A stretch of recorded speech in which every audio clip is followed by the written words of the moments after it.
אריק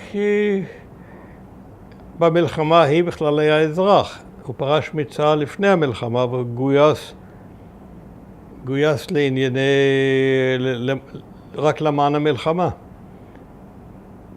והיה מלחמה בין אריק לבין ברן, שהרמטכ"ל רצה שברן יחצה את התעלה ויכבוש את מצרים, ולא אריק. אריק הקדים אותו פשוט, הפר פקודות. וככה היו טענות לכולם נגד כולם, וכולם דיברו איתי, ואני ישבתי עם כולם.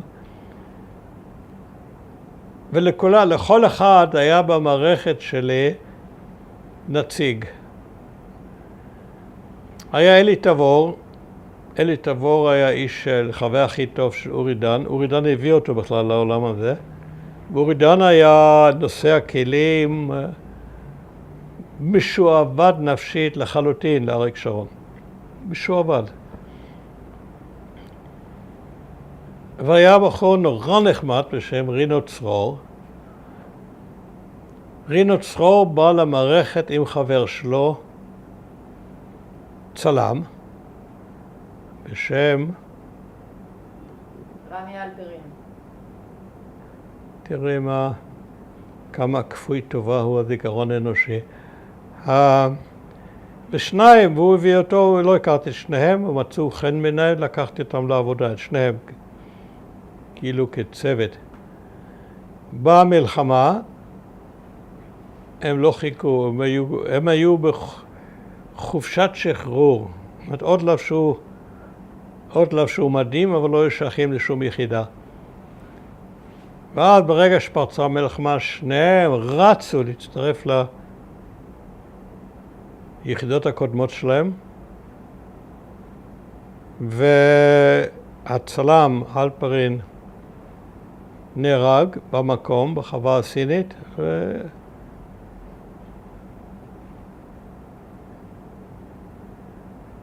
רינו צרור נשאר בחיים, וחזר כחסיד נלהב של גורודיש.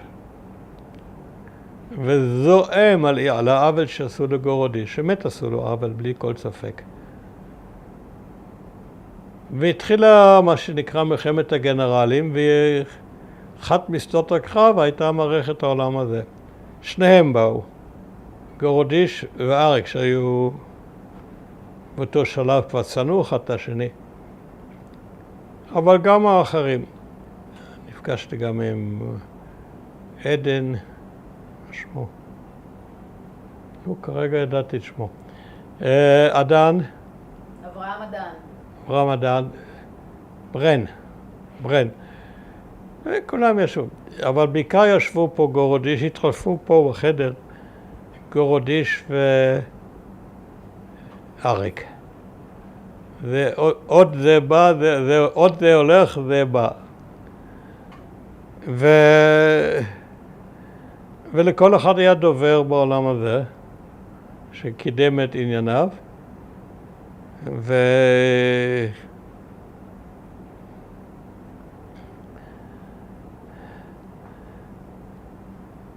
אני חשבתי שכבר אז, שגורודיש לא היה מוכשר לתפקיד שהוא מילא,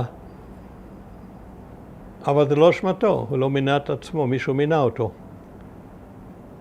והמישהו הזה לא קיבל האחריות למינוי הזה.